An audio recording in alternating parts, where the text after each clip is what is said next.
अस्सलाम वालेकुम। Karachi university aptitude test, इससे पहले मैं जो है ना आपके लिए एक वीडियो बना चुका हूँ जिसमें 45 या 50 क्वेश्चन मैं सॉल्व कर चुका हूँ। उसमें शॉर्ट ट्रिक भी बता चुका हूँ एप्टीट्यूड टेस्ट के। वो प्रीवियस पास पेपर के थे हमारे पास। अब ये 2022 के जो है ना, जो 2022 के जो है ना पेपर है, ये जो लास्ट ईयर आया हुआ था कराची यूनिवर्सिटी में मैथ्स का, वो मैं क्वेश्चन आपको सॉल्व करके दिखा रहा हूँ। इसके बाद मैं एक वीडियो आपके लिए और बनाऊंगा जिसमें पास पेपर के ही सवाल होंगे। तकरीबन इन तमाम क्वेश्चन को मिला के 20 में से मिनिमम जो है ना 18 या जो है ना 17 क्वेश्चन आ ही जाएंगे आपको, क्योंकि वो रिपीट करते हैं बार बार। तो आइए स्टार्ट करते हैं। इसमें पहला क्वेश्चन दिया हुआ है, मैं क्वेश्चन तो पूरा एज इट इज़ नहीं लिख रहा हूँ। इसमें पहला क्वेश्चन दिया हुआ है, ये क्वेश्चन नंबर 1, 22 का पेपर था ये। क्वेश्चन नंबर 1 ये दिया हुआ है, x square over a square plus y square over b square is equal to 1। वो कह रहा है कि find the distance between ellipse निकालना है। Distance between foci, sorry ellipse कह रहा हूँ, निकालना। General form of equation given है आपके पास, डिस्टेंस बिटवीन फोकाई निकालना। हमें पता है कि डिस्टेंस बिटवीन फोकाई, और वहाँ ऑप्शन दिए हैं चारों, तो डिस्टेंस बिटवीन फोकाई निकालने का फॉर्मूला आपके पास जनरल फॉर्म में ही लिखेंगे। फॉर्मूला है 2c, सही है ना। इसी तरह ये तो डिस्टेंस बिटवीन फोकाई कह रहा है। अगर वो कह देता डिस्टेंस बिटवीन मेजर एक्सिस, ये एक्स्ट्रा काम मैं आपको करके बता रहा हूँ, तो हम लिख देते 2 है। Distance between minor axis, minor axis कह देता,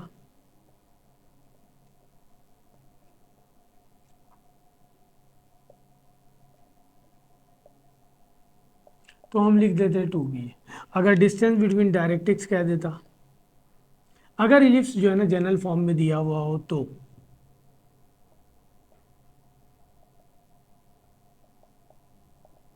ये आ जाएगा 2a ओवर ए। ये सारे डिस्टेंस हैं अगर इलिप्स जनरल फॉर्म में दिया हुआ हो। और अगर आपके पास जनरल फॉर्म में नहीं दिया हुआ, न्यूमेरिक फॉर्म में दिया हुआ हो, तो हम ए बी और सी की वैल्यू निकालेंगे। देन सी की वैल्यू निकालने के बाद 2 से उसको मल्टीप्लाई कर देंगे तो डिस्टेंस बिटवीन फोकाई आ जाएगा। वॉर्टेक्स निकालने के बाद 2 से उसे मल्टीप्लाई कर देंगे तो डिस्टेंस बिटवीन मेजर एक्सिस आ जाएगा। माइनर जो है ना, माइनर एक्सिस का कोऑर्डिनेट निकालेंगे और 2 से मल्टीप्लाई कर देंगे तो डिस्टेंस बिटवीन माइनर एक्सिस आ जाएगा।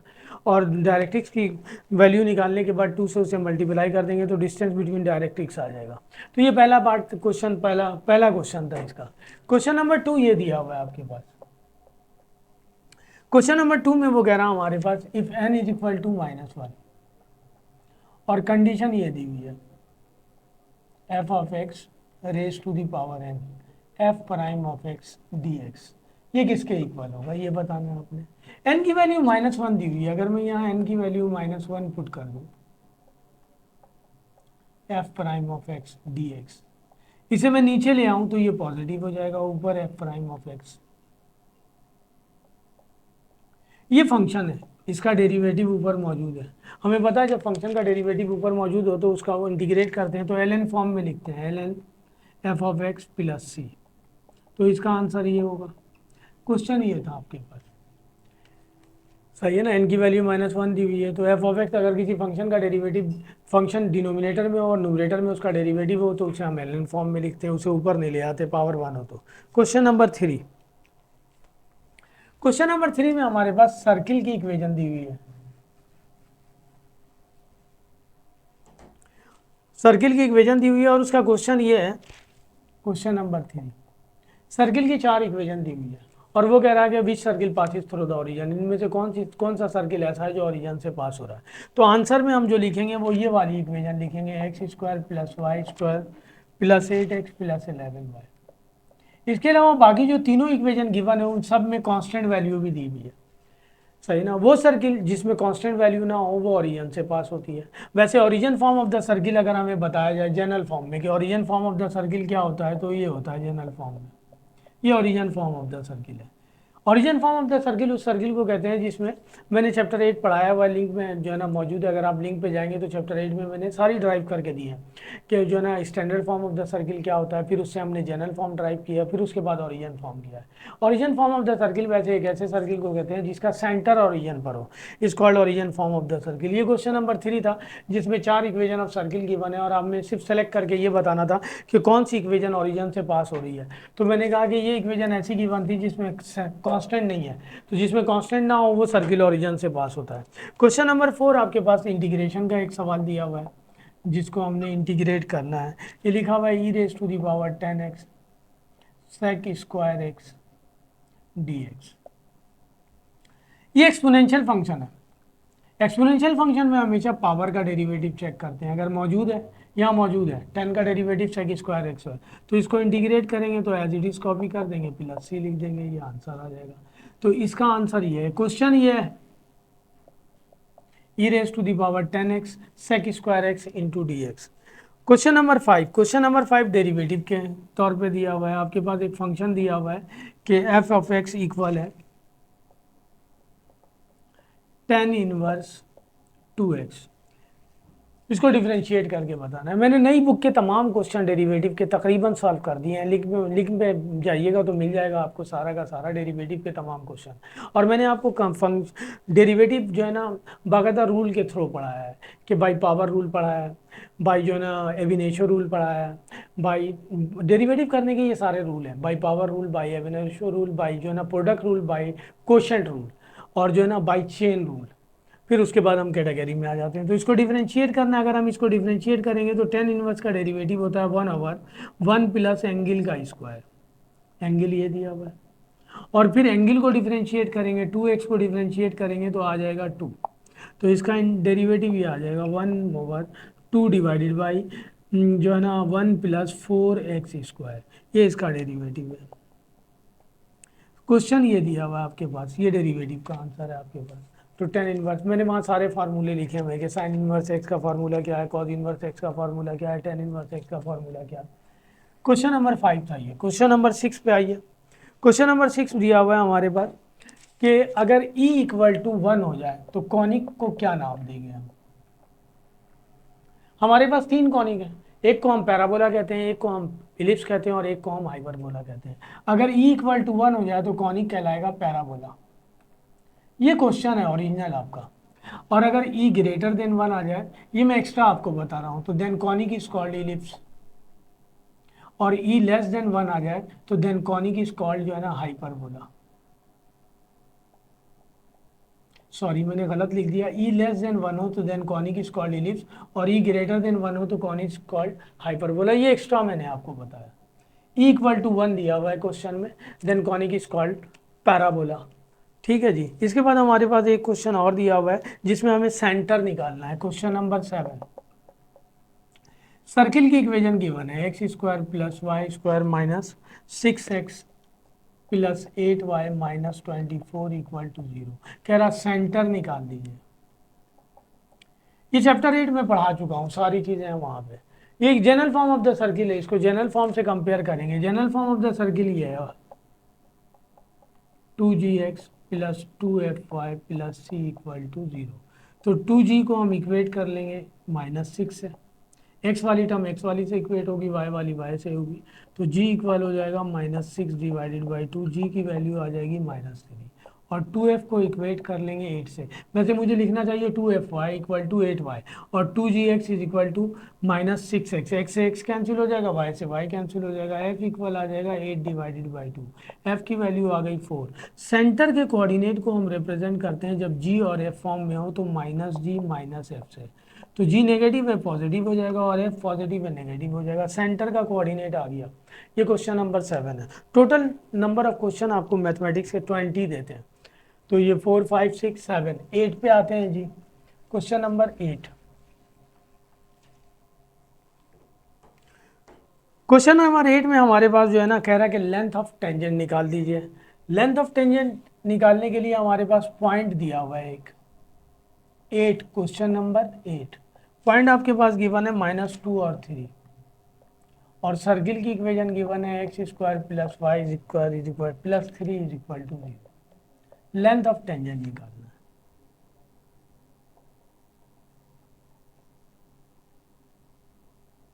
लेंथ ऑफ टेंजेंट निकालने का फॉर्मूला ये है हमारे पास, जो general form of the circle है ये लिखते हैं।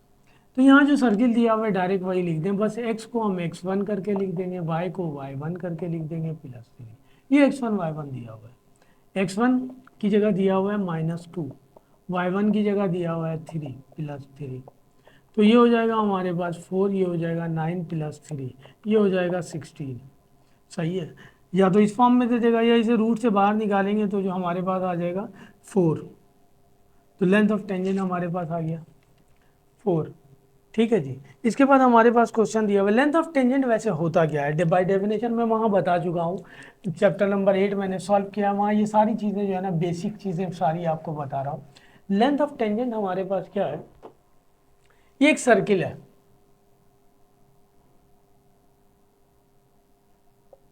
माइनस है सेंटर ऑफ द सर्किल, ये लाइन इसे टच कर रही है, इसे हम कहते हैं टेंजेंट लाइन, और ये एक पॉइंट है कहीं, इस पॉइंट से पॉइंट ऑफ टेंजेंसी तक का डिस्टेंस जहां लाइन सर्किल को टच कर रही है is called length of tangent. The distance from any point two the point of tangency, किसी भी पॉइंट से पॉइंट ऑफ टेंजेंसी तक का distance is called length of tangent. जो सर्किल की इक्वेशन दी होगी उसे रूट में लिख देंगे, बस वहाँ एक्स और वाई की जगह x1 y1 रख देंगे, क्योंकि पॉइंट हमारे पास x1 y1 की बन है, और सॉल्व कर लेंगे हमारे पास आ जाएगा। ये हमारे पास एक वेक्टर दिया हुआ है, क्वेश्चन नंबर 9। क्वेश्चन नंबर 9 में हमें क्या एक वेक्टर दिया हुआ है, कह रहा है कि उसका मैग्नीट्यूड निकाल दीजिए, और वेक्टर इस फॉर्म में दिया हुआ है। कैलकुलेट करने के लिए कह रहा है मैग्नीट्यूड ऑफ वेक्टर ए निकाल दीजिए। ए कह रहा है कि इक्वल है P1 P2 के, P1 P2 पॉइंट है, P1 दिया हुआ है आपके पास, P1 गिवन है 001, और P2 गिवन है आपके पास -312। सही है, वेक्टर ए इक्वल है P1 P2 के। वेक्टर ए अगर हम निकालेंगे तो हमारे पास फॉर्मूला ये है x2 - x1 इंटू आई, y2 - y1 इंटू जे, प्लस z2 - z1 इंटू के। मैं डायरेक्ट कर देता, मैं आपको समझाने के लिए बता रहा हूँ कि जब भी हमारे पास दो पॉइंट गिवन हो वेक्टर फॉर्म में और उसका वेक्टर निकालना हो तो यही काम करना हो। वही है, पहला पॉइंट x1 y1 z1, दूसरा point x2 y2 z2। x2 ये दिया हुआ है -3, x1 दिया हुआ है 0, तो ये हो जाएगा -3 - 0, तो -3 लिख देंगे, अब डायरेक्ट लिख रहा हूँ। दूसरा पॉइंट ये दिया हुआ है आपके पास y2 - y1, 1 - 0 का मतलब 1, जे आ जाएगा, और तीसरा पॉइंट ये दिया हुआ है 2 - 1, 1 ही आ जाएगा के।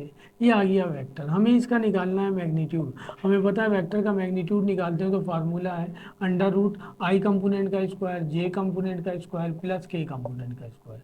3 का स्क्वायर 9, 1 + 1, ये हो जाएगा √11। ये मैग्नीट्यूड ऑफ वेक्टर ये आ गया। ये क्वेश्चन नंबर आपके पास 9 था, ये पास पेपर है 2022 का जिसे मैं सॉल्व कर रहा हूँ, क्वेश्चन नंबर 9। क्वेश्चन नंबर 10 आपके पास एक क्वेश्चन दिया हुआ है,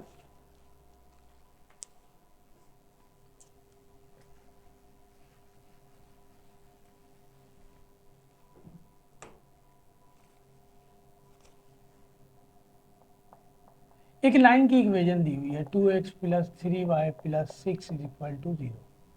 हमें वो कह रहा है कि find the equation of perpendicular line, find the equation of, चार लाइन की इक्वेशन और दी हुई है हमारे पास कि उनमें से कौन सी लाइन परपेंडिकुलर है। तो ये जो लाइन गिवन है इसका हम स्लोप निकाल लें, हमें पता है स्लोप ऑफ अ लाइन निकालने का फॉर्मूला होता है -a/b। A coefficient of x कहलाता है और b कोएफिशिएंट ऑफ y कहलाता है। ये गिवन लाइन का स्लोप आ गया। अब जो चारों लाइन गिवन है इसी तरह उन लाइनों का स्लोप निकालेंगे, उनमें से जिस लाइन का स्लोप जो है ना ये आ जाए 3/2, वो इस पर परपेंडिकुलर होगी, क्योंकि परपेंडिकुलर की कंडीशन ये है कि दो लाइनें कब परपेंडिकुलर होती हैं, जब दोनों के स्लोप का प्रोडक्ट -1 आ जाए। तो जो गिवन लाइन है उसका स्लोप आ गया -2/3, और मैंने कहा जो चार लाइन गिवन है उनमें से जिस लाइन का स्लोप 3/2 आएगा वो लाइन परपेंडिकुलर होगी इस पर, क्योंकि उन दोनों का प्रोडक्ट -1 आ जाएगा। तो हमें जो है ना उस लाइन की इक्वेशन लिखनी थी, तो वो लाइन हम देख कर लिख देंगे, और उस लाइन की इक्वेशन दी हुई है 3x - 2y + 9, चारों में से ये है, इसका स्लोप निकालेंगे आ जाएगा 3/2। सही है ना, जिस तरह यहाँ निकाला इसका स्लोप निकाल के मैं दिखा दे रहा हूँ, -a/b, ए की जगह 3 दिया हुआ है और b की जगह -2 दिया हुआ है, तो 3/2 आ गया। तो जो इस लाइन पर जो लाइन परपेंडिकुलर है वो ये लाइन है जो आंसर में हमने टिक करना है। क्वेश्चन नंबर 10 था। क्वेश्चन नंबर 11 में लिमिट का एक क्वेश्चन दिया हुआ है,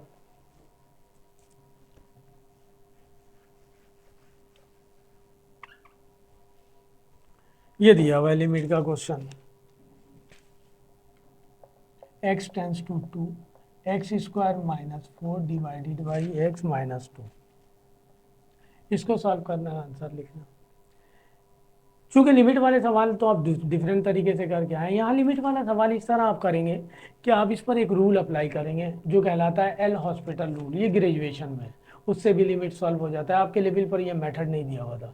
इस मेथड के मुताबिक हम करेंगे ये लिमिट वाले सवाल में जो लिमिट है पहले डायरेक्ट पुट कर देते हैं। अगर हम लिमिट डायरेक्ट पुट करेंगे, ये चैप्टर जो है ना 2.3 में कंप्लीट सॉल्व कर चुका हूँ लिमिट वाले सवालों का। आप देखिएगा वहाँ ये मेथड तो मैंने यूज़ नहीं किया, सिंपली सॉल्व किया है मैंने उसे अलजेब्रिक मेथड से। तो अगर मैं ये लिमिट अप्लाई कर दूं तो हमारे पास ये कंडीशन आ जाएगी।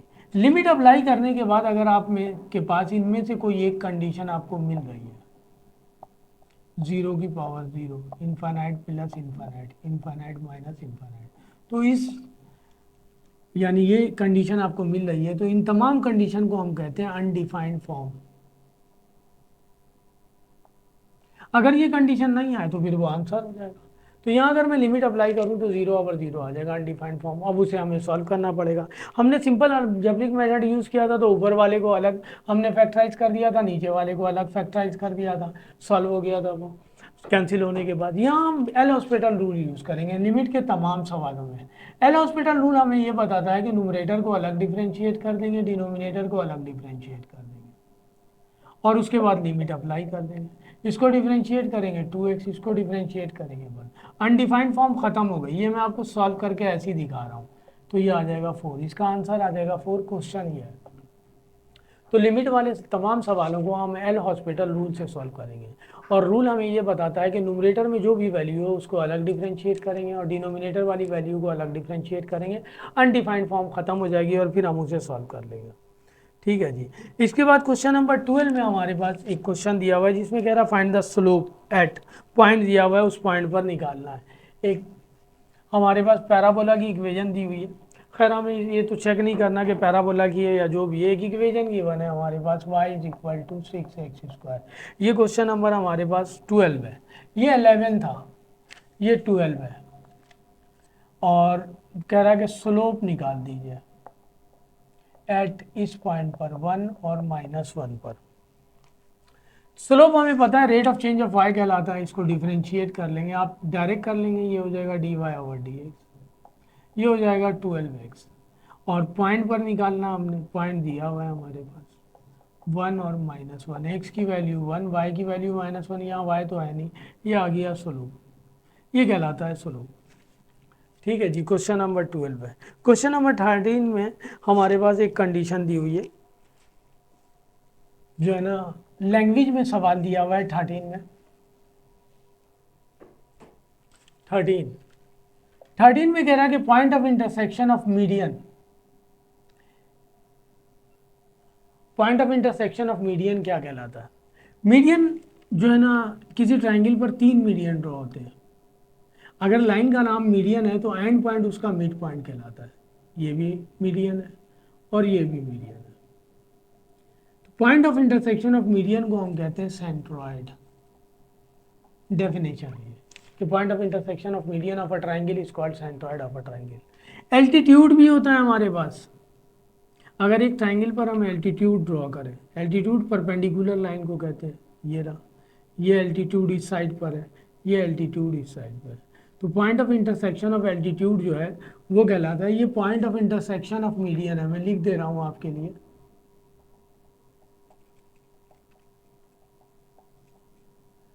Section of median of a triangle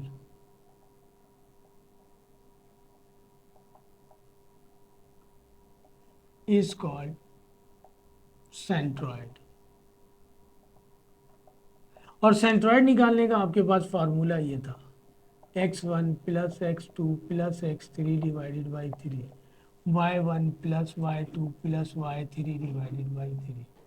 और point of intersection of altitude of a triangle is called ऑर्थोसेंटर।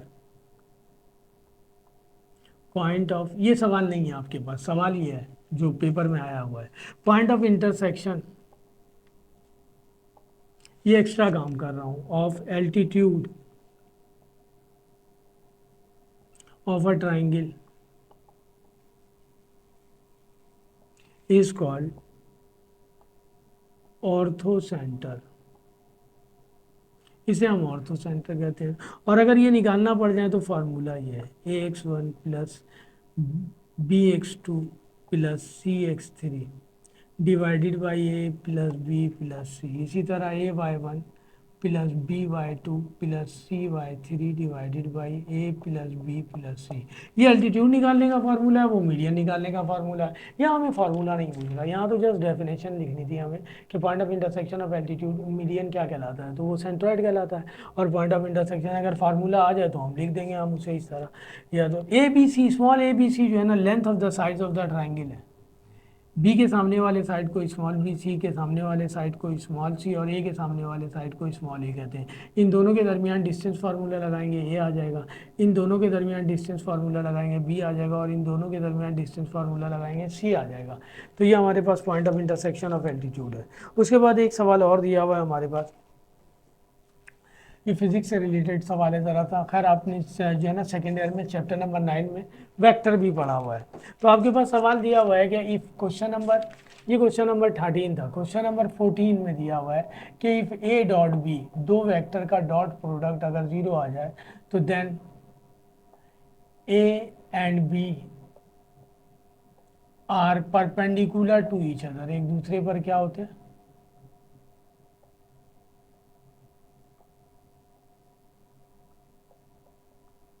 दो वेक्टर का डॉट प्रोडक्ट 0 आ जाए तो then it is called perpendicular to each other, एक दूसरे पर परपेंडिकुलर होते हैं।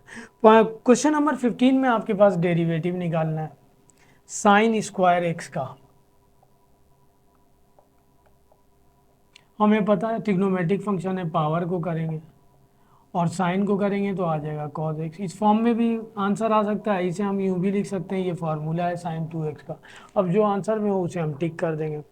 आंसर ये दिया हुआ है आपके पास, यानी उन्होंने जो चॉइस पे जो दिया हुआ है वो ये दिया हुआ है। इसके बाद हमारे पास जो है ना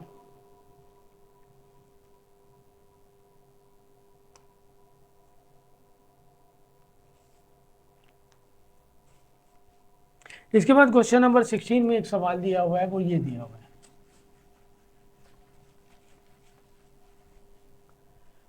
मैंने बस रफली तौर पे ये क्वेश्चन उतारे हुए हैं आपको बताने के लिए। क्वेश्चन नंबर 16, हमारे पास एक इलिप्स की इक्वेशन गिवन है, x square divided by 16 plus y square divided by जो है ना 9 इक्वल टू 1। कह रहा है कि find the length of major axis, length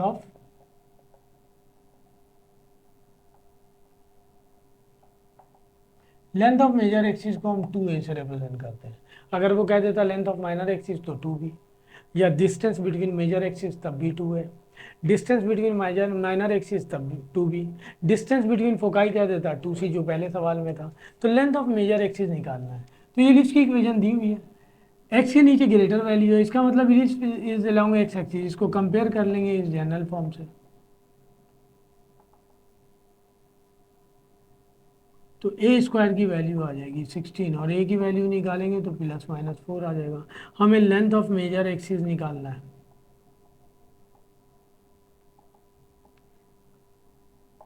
2a, ए की वैल्यू 4 आ गई है, प्लस माइनस में लिख दें, ये हो जाएगा प्लस माइनस 8। और अगर पॉजिटिव आंसर में पॉजिटिव दिया हुआ है तो 8 ही लिख देंगे, माइनस वाली वैल्यू नहीं लेंगे, 2a आ जाएगा। क्वेश्चन नंबर 16 था।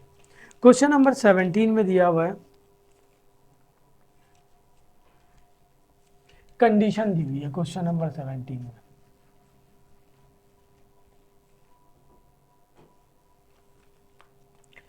क्वेश्चन नंबर 17 में वो कह रहा है कि जो है ना हमारे पास सही ना ट्राइंगल या 3 इक्वेशन दी हुई है, एक ट्राइंगल के तीनों साइड की इक्वेशन गिवन है, सही ना। वो हमें कह रहा है कि कंडीशन बता दीजिए कि गिवन लाइंस आर कोलिनियर।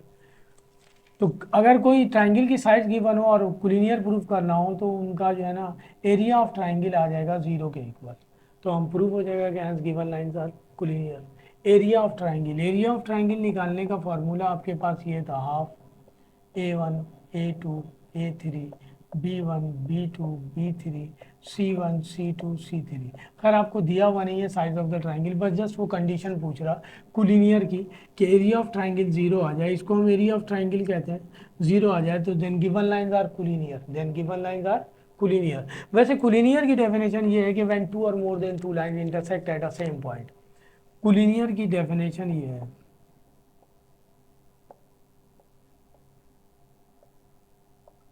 और more than 2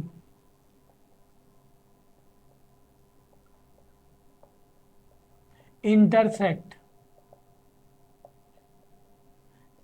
at the same point,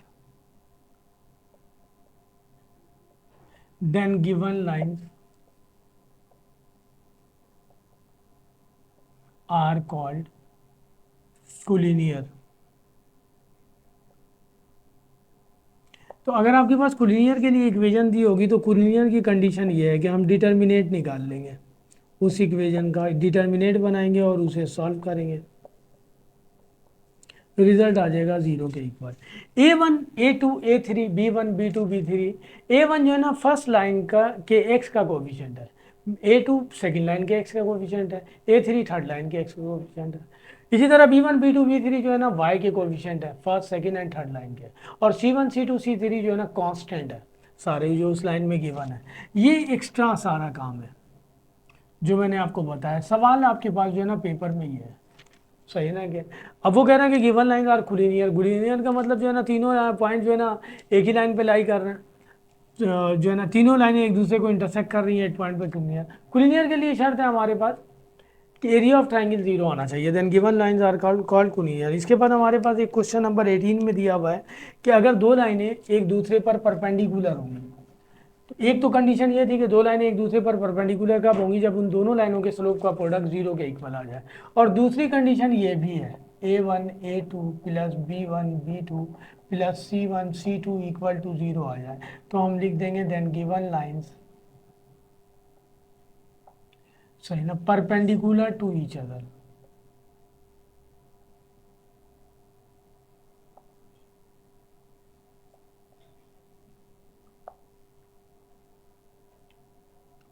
perpendicular to each other. अगर दो लाइनें एक दूसरे पर परपेंडिकुलर होंगी तो ये कंडीशन भी होल्ड करेगा, और अगर ये कंडीशन गिवन नहीं है तो दोनों लाइनों का हम स्लोप निकालेंगे, दोनों का प्रोडक्ट -1 आ जाएगा, तब भी वो परपेंडिकुलर होंगी। एक सवाल ये दिया हुआ है हमारे पास कि एक फंक्शन दिया हुआ है, ये क्वेश्चन नंबर 18 था। क्वेश्चन नंबर 19 में एक फंक्शन दिया हुआ है और जस्ट वो नीचे पूछ रहा है कि इवन है, ऑड है या नाइदर है। तो इवन फंक्शन की कंडीशन ये है चेक करने के लिए, इवन या ऑड के लिए, कि जो फंक्शन दिया हुआ है उसमें हम वेरिएबल की जगह माइनस पुट कर देंगे। तो हमें पता है कॉज -x इक्वल होता है कॉज x के। फंक्शन रिटर्न आ गया, यानी f ऑफ -x इक्वल आ गया f ऑफ x के, इसको हम f ऑफ x कहेंगे। तो अगर ये कंडीशन होल्ड हो जाए कि f ऑफ -x इक्वल हो जाए f ऑफ x के, then function is called even function. और अगर f ऑफ -x इक्वल आ जाए -f ऑफ x के, तो then function is called odd function. आपका सवाल ये है, इसे हमने चेक कर लिया, f of -x f of x के इक्वल आ गया, तो function is called even.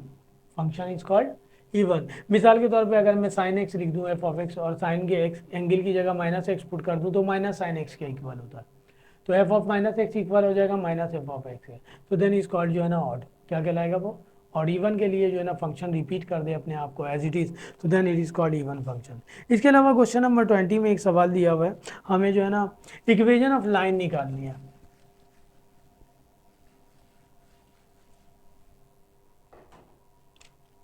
Question number 20, हमें इक्वेशन ऑफ लाइन निकालनी है। हमारे पास स्लोप ऑफ गिवन है -2 और y इंटरसेप्ट गिवन है। y इंटरसेप्ट की वैल्यू गिवन है 3।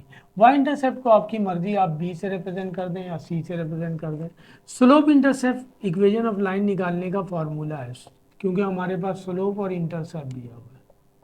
तो इक्वेशन ऑफ लाइन निकालने का फॉर्मूला ये है mx प्लस b या c जो भी लिख दें। तो y एज इट इज रहेगा, m दिया हुआ है 2 और b दिया हुआ है 3। ये इक्वेशन ऑफ लाइन आ गई। इसको ज़रा उसने अरेंज कर लिया, इन सबको इस तरफ ले आएंगे तो ये हो जाएगा 2x plus y minus 3 equal to 0। Option में ये दिया हुआ है, सही है जी। वहाँ इस सवाल में ऑप्शन में इवन फंक्शन दिया हुआ है, ठीक है जी। और इस सवाल में ऑप्शन में इस तरह की बहुत सारी इक्वेशन लिखी हुई है, ऑप्शन ही है हमारे पास। तो इस तरह जो है ना ईयर 22 के 20 क्वेश्चन मैंने आपके लिए सॉल्व कर दिए। इंशाल्लाह अब नेक्स्ट क्लास में एक और क्लास में लूँगा आपकी, और कुछ सवाल और सॉल्व कर दूंगा जो पिछले पास पेपर के हैं। ताकि आपके लिए आसानी हो। ये तीनों क्लासें जो है ना इंपॉर्टेंट, अगर ये इन तीनों क्लासों से ये सारे क्वेश्चन कर लेंगे तो आपके लिए बड़ी आसानी होगी। कुछ मैं आपको यहाँ पे भी टेक्निक बता दूँ डेरिवेटिव वगैरह निकालने के लिए, जो है ना रूट में फंक्शन गिवन हो और जो है ना विदाउट रूट गिवन हो, तो उसके लिए हमारे पास ये कंडीशन है। फॉर एग्जांपल अगर मेरे पास एक फंक्शन गिवन है रूट में, इसका डेरिवेटिव निकालना डायरेक्ट इस तरह निकालेंगे, जब भी रूट में गिवन होगा लिख देंगे 1/2 और रूट में जो फंक्शन गिवन है वो एज इट इज कॉपी कर देंगे। ये पावर का डेरिवेटिव कहलाता है। और अंदर जो बेस है उसको करेंगे तो साइन का डेरिवेटिव आ जाएगा कॉस एक्स। मिसाल के तौर पे एक ये भी दिया हुआ है, तो 1/2 रूट में जो वैल्यू दी हुई है एज इट इज, और इसको करेंगे तो 1 आ जाएगा। अगर इस तरह दे दें हमारे पास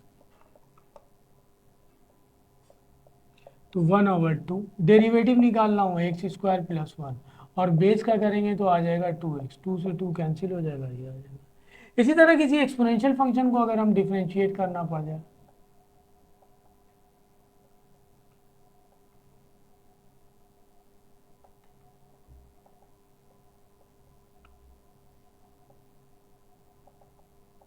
जब हम किसी एक्सपोनेंशियल फंक्शन को डिफरेंशिएट करते हैं तो एज इट इज कॉपी कर लेते हैं। फिर पावर को डिफरेंशिएट करते हैं, इसको भी एज इट इज कॉपी कर लेंगे। फिर पावर को डिफरेंशिएट करेंगे, इसको भी एज इट इज कॉपी कर लें। फिर देन पावर को हम डिफरेंशिएट करते हैं, tan इनवर्स का डेरिवेटिव होता है 1/1 प्लस एंगल का स्क्वायर। तो ये हमारे पास ये कुछ एक दो इससे प्रीवियस वाली क्लास में ही मैंने कुछ एक्स्ट्रा क्वेश्चन जो है ना डायरेक्ट वे में आपको सॉल्व करना सिखाया था। तो इंशाल्लाह अब नेक्स्ट क्लास में कुछ क्वेश्चन आपके लिए और सॉल्व कर दूंगा। अगर चैनल जो है ना, अगर आपको वीडियो अच्छी लगे तो इसे सब्सक्राइब कीजिए, लाइक कीजिए। मैंने न्यू बुक के सेकेंड ईयर के तकरीबन क्वेश्चन आपके लिए जो है ना डेरिवेटिव के तमाम तकरीबन सॉल्व कर दिए। उसके अलावा चैप्टर 8 सॉल्व कर दिया, सही है ना। चैप्टर 9 पे मैं सॉल्व कर रहा हूँ, चैप्टर 9 हाँ, जिसमें से पैराबोला सॉल्व कर दिया। अब मैं एलिप्स पर आऊँगा और हाइपरबोला पर आऊँगा। न सिर्फ सॉल्व किया बल्कि मैंने ड्राइव करके इक्वेशन भी ड्राइव करके आपको दिखाई है, पैराबोला की, एलिप्स की, हाइपरबोला की। तो ओके, वीडियो अच्छी लगे तो लाइक कीजिए, सब्सक्राइब कीजिए। अल्लाह हाफिज़।